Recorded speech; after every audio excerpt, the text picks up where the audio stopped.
لو أنزلنا هذا القرآن على جبل لرأيته خاشعا متصدعا من خشية الله.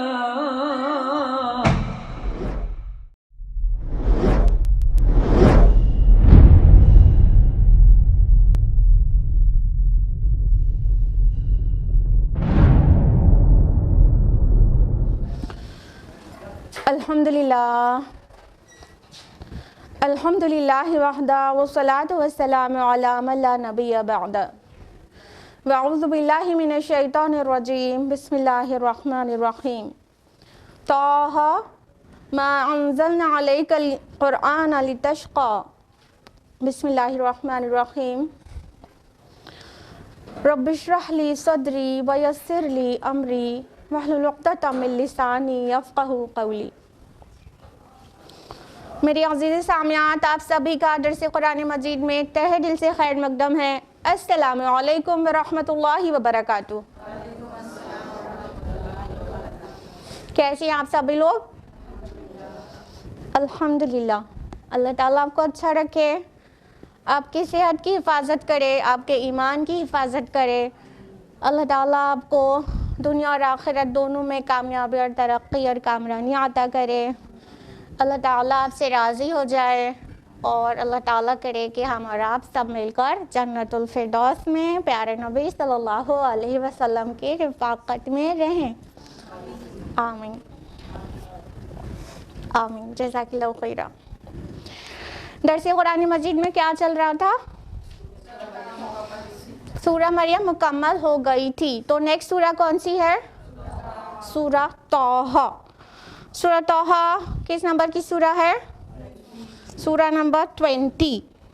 تو آج آپ لوگ تیار ہیں سورہ طٰ تفصیل سے جاننے کے لیے انشاءاللہ؟ ٹھیک ہے، تو پھر ہم لوگ آپ آئے اسی لیے ہیں تو ہم دیر بھی کیوں کریں، شروع کرتے ہیں باقاعدہ سورہ طٰ کا درس.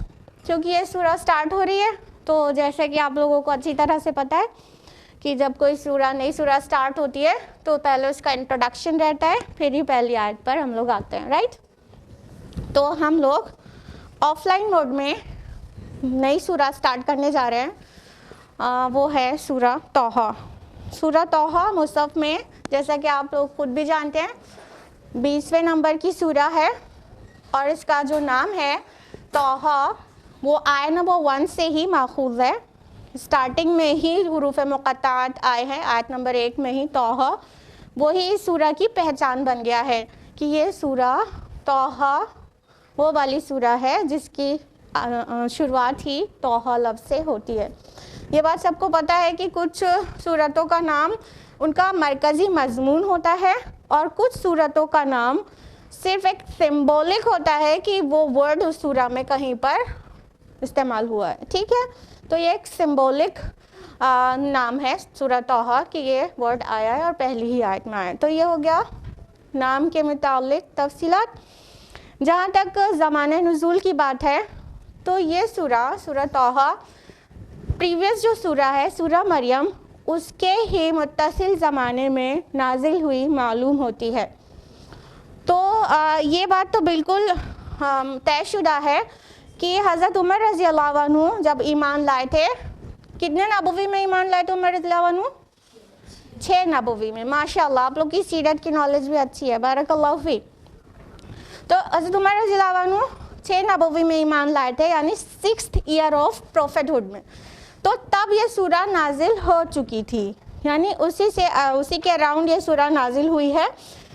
تو حضرت عمر رضی اللہ عنہ کا قبول اسلام کا جو واقعہ ہے اس میں اس سورہ کا ذکر ہے، اس لیے ہم آپ کو اس سورہ کا تاریخی پس منظر کے طور پر وہ واقعہ یاد دلائیں گے. امید کرتے ہیں کہ آپ میں سے اکثر لوگوں کو پتہ ہوگا، لیکن یہ آن لائن بھی چل رہا ہے تو ہو سکتا ہے یوٹیوب کے کچھ ویورز کو نہیں پتہ ہو. تو کیا ہوا تھا کہ حضرت عمر رضی اللہ عنہ رسول اللہ صلی اللہ علیہ وسلم کے خون کے پیاسے ہو رہے تھے، ایمان نہیں لائے تھے، 6 نبوی آ چکا تھا. اور وہ تلوار سونت کر نکل گئے تھے کہ آج تو اس کا کام تمام کر دوں گا معذلہ. تو راستے میں ان کو ڈیویٹ کرنے کے لیے کسی نے کہہ دیا کہ پہلے اپنے گھر دیکھ لو, تمہاری بہن بہنوئی بھی ایمان لا چکے اسی محمد پر صلی اللہ علیہ وسلم.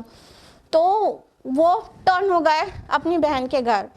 ٹھیک, ان کی بہن فاطمہ بنت خطاب رضی اللہ عنہ, جو کہ اپنے شوہر سعید ابن زید رضی اللہ عنہ کے ساتھ ایمان لا چکی تھیں, اور یہ دونوں کو قرآن پڑھایا جا رہا تھا, قرآن سکھایا جا رہا تھا. اور کون سے صحابی تھے جو ان کو قرآن ٹیچ کر رہے تھے؟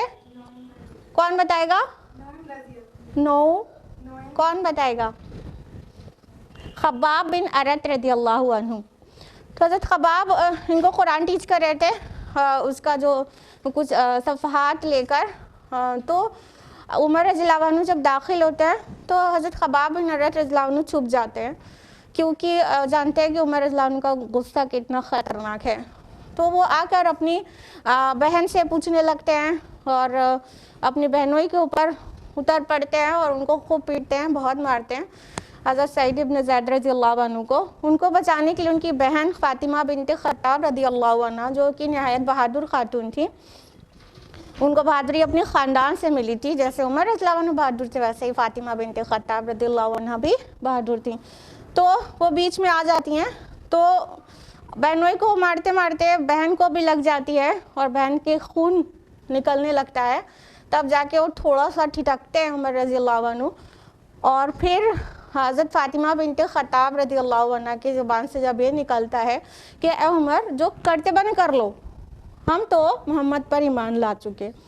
تو حیران رہ جاتے ہیں کہ ایسی کیا ان کے اندر داخل ہو گیا جو ان کی لائف اتنی چینج ہو گئی.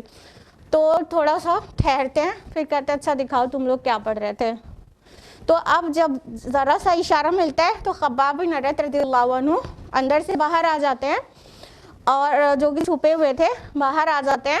پھر حضرت فاطمہ بنت خطاب رضی اللہ عنہ وہ کہتی ہیں اپنے بھائی سے کہ پہلے جب تم غسل کرو تبھی ہم تم کو یہ چھونے دیں گے, پڑھنے دیں گے.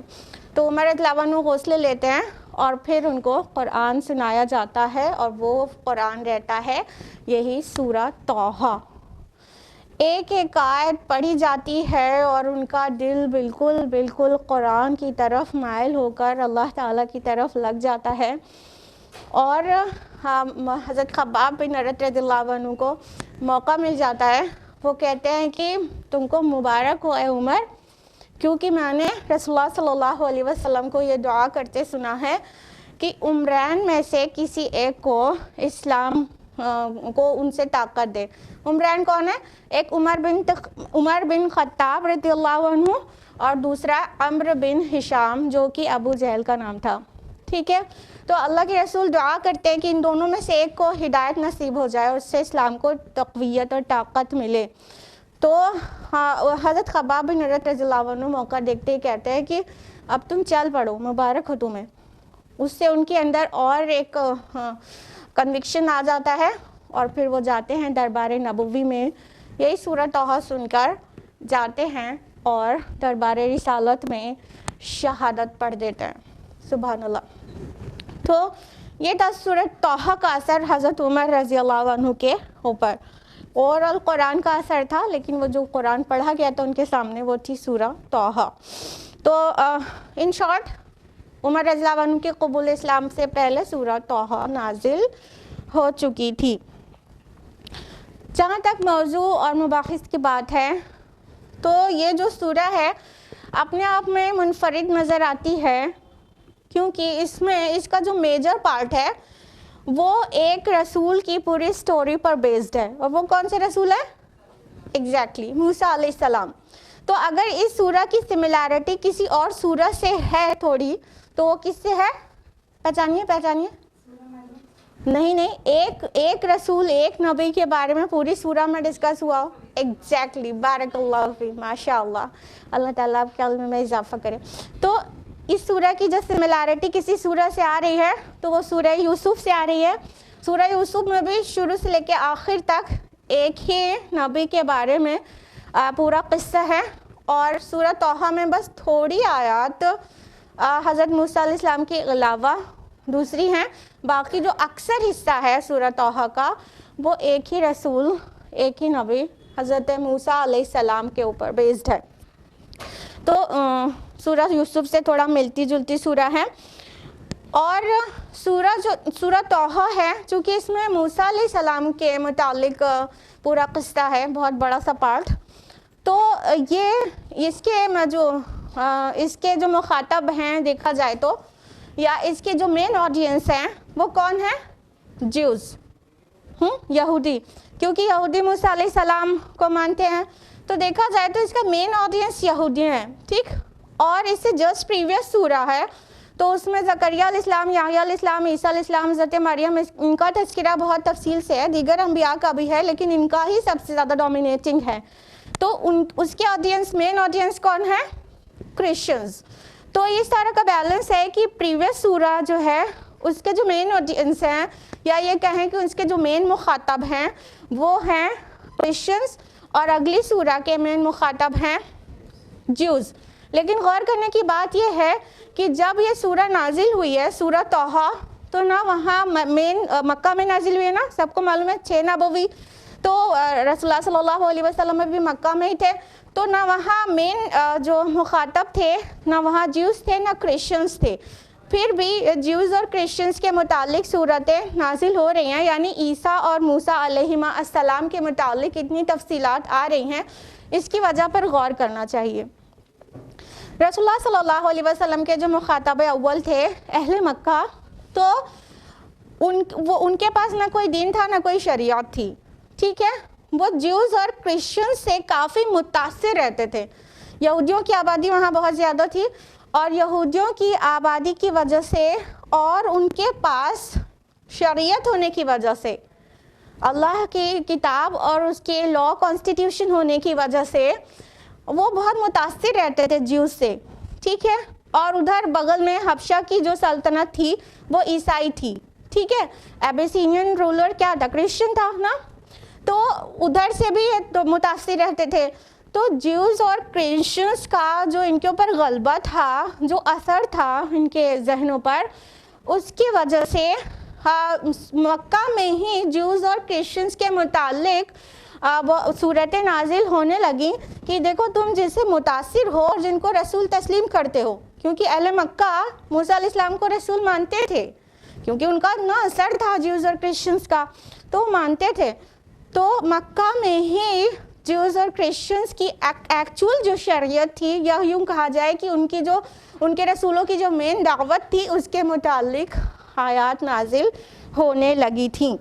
تو اب اس سورہ کے جو پورا موضوع اور بحث ہے اس کی تفصیل میں جائیں گے تو پتہ چلے گا کہ موسیٰ علیہ السلام کا پورا قصہ بیان کرنے میں اہل مکہ کو کیا دینا مقصود تھا، اور اس سورہ کی بحث کیوں کر موسیٰ علیہ السلام کے اوپر ہے، اسے کس طرح ریلیٹ کرتی ہے رسول اللہ صلی اللہ علیہ وسلم کے مخاطب اول اہل مکہ سے، ایمان والوں سے بھی اور جو ایمان نہیں لائے تھے ان سے بھی.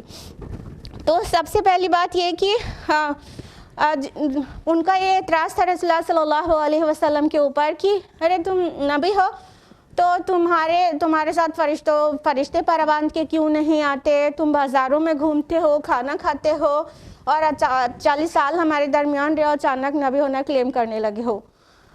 تو موسیٰ علیہ السلام کا قصہ بیان کر کے ان کو بتا دیا گیا کہ دیکھو جو بھی رسالت یا نبوت کلیم کرتا ہے وہ ایسا کوئی ہاتھی، گھوڑے اور لشکر لے کر نہیں آتا.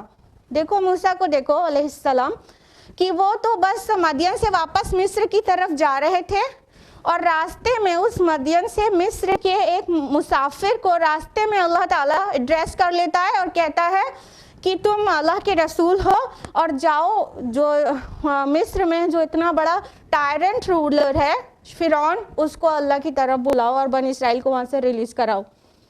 تو موسیٰ بھی تو کوئی لشکر نہیں لے کے گئے تھے اور کوئی مطلب ان کے ساتھ بھی پرا باندھ کے فرشتے نہیں تھے، تو تم موسیٰ کو تسلیم کرتے ہو کہ وہ اللہ کا رسول ہے.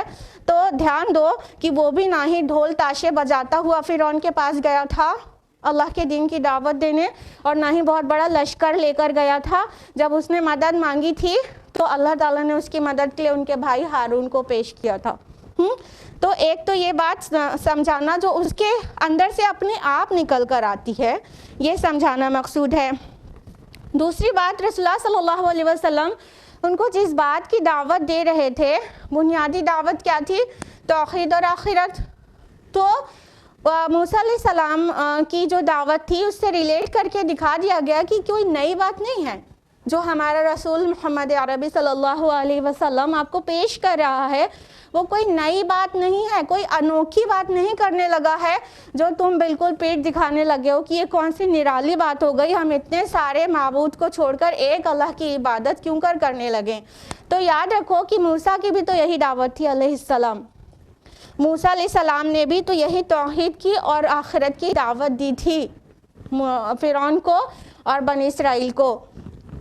اس کے علاوہ اہل مکہ نے رسول اللہ صلی اللہ علیہ وسلم پر جو اعتراضات کیے اور جو ہتھ کنڈے اپنائے آپ کی دعوت کو زخم پہنچانے کے لیے اور آپ کی دعوت کو ناکام کرنے کے لیے، موسیٰ علیہ السلام کے ایک قصے کو سنا کر دکھا دیا گیا کہ یہی سارے ہتھ کنڈے اپنائے تھے فرعون نے بھی موسیٰ علیہ السلام کے خلاف، اور خوب سازشیں کی تھیں، وہی سازشیں جو آج تم کر رہے ہو. اتنا بڑا جبار جو ہے حاکم، اس نے بھی یہی سازشیں کی تھیں، لیکن الٹیمیٹلی کیا ہوا؟ فتح کس کو ملی اور شکست کس کو؟ غالب کون ہوا اور مغلوب کون؟ تو دکھا دیا گیا کہ موسیٰ علیہ السلام غالب آئے تھے، نہ کہ فرعون. تو تم جو حرکتیں کر رہے ہو تو اپنی بربادی کا انتظار کرو. ساتھ ہی ساتھ مسلمانوں کو ایک تسلی بھی ہے کہ دیکھو موسیٰ علیہ السلام بھی ایسے ہی خالی ہاتھ جا کر کھڑے ہو گئے تھے فرعون کے سامنے. کوئی لشکر نہیں تھا، کوئی طاقت نہیں تھی، بس اللہ کی مدد تھی ان کے ساتھ، اور ایک بھائی تھا ہارون علیہ السلام. تو لیکن الٹیمیٹلی کیا ہوا کہ غلبہ اس کو ملتا ہے، فتح اس کو ملتی ہے جس کے اوپر اللہ کا ہاتھ ہوتا ہے. تو اے مسلمانوں، تم بھی اللہ پر بھروسہ رکھو، تم حق پر ہو، غالب تم ہی رہو گے. تو ایک طرف تو مسلمانوں کو بھی یہ تسلی مل رہی ہے، اور دوسری طرف کفار کو یہ وارننگ مل رہی ہے کہ جو فرعون کا انجام ہوا اس سے ڈرو. اس کے علاوہ بنی اسرائیل کی کچھ تاریخی شہادتیں پیش کر کے ان کو بتا دیا گیا کہ یہ جو بت پرستی ہے نا جو تم کر رہے ہو اے اہل مکہ، یہ بت پرستی یہ بھی کوئی نئی بات نہیں ہے، اور یہ انتہائی مضحکہ خیز چیز تھی، مضحکہ انگیز چیز تھی جو موسیٰ علیہ السلام کے فالوورز نے بھی کی تھی، انتہائی ریڈیکیولس انداز میں. بہت ہی دیکھا جائے تو فنی تھا وہ ان کا طریقہ. کیا تھا کہ جو سامری نے زیورات لیا اور اس کا بچڑا بنا دیا اور کہا یہ معبود ہے ہمارا اور تمہارا. تو اتنا فنی اور اتنا اسٹیوپڈ کہنا چاہیے، اتنا سینسلیس ہوتا ہے یہ بت پرستی کا مطلب کانسیپٹ. تو تم آج جو لات عزا منات اور ہبل کی پرستش کر رہے ہو اللہ کے ساتھ، تو وہ بھی اتنا ہی مضحکہ انگیز ہے. اس کے علاوہ یہ بھی بتا دیا گیا کہ جو ہمارا نبی جس بت پرستی سے تمہیں روک رہا ہے، موسیٰ علیہ السلام بھی اتنا ہی غضبناک ہوئے تھے اس بت پرستی کے کرنے پر. تو تم کو جب موسیٰ کو نبی تسلیم کرتے ہو تو تمہیں کیا ہوا کہ ہمارے آخری نبی کو تم تسلیم نہیں کرو. یہ پورا موسیٰ علیہ السلام کے قصے پر مشتمل باتوں کا ایک خلاصہ تھا. پھر اس کے بعد قرآن کو پیش کیا گیا کہ یہ ایک یاد دہانی ہے اور نصیحت ہے، مان لو گے تو فائدہ تمہارا ہے، نہیں مانو گے تو نقصان تم آپ اٹھاؤ گے. اس کے بعد آدم اور ابلیس کا قصہ بیان کر کے واضح کیا گیا کہ اے اہل مکہ، تم جس روش پر چل رہے ہو نا، یہ شیطانی روش ہے، یہ شیطانی کام ہے، یہ شیطانی انداز فکر ہے سوچنے کا. کیا کہ غلطی کرنا، پھر اس پر اڑ جانا اور نصیحت کی طرف بلایا جائے تو نہیں پلٹنا. شیطان کے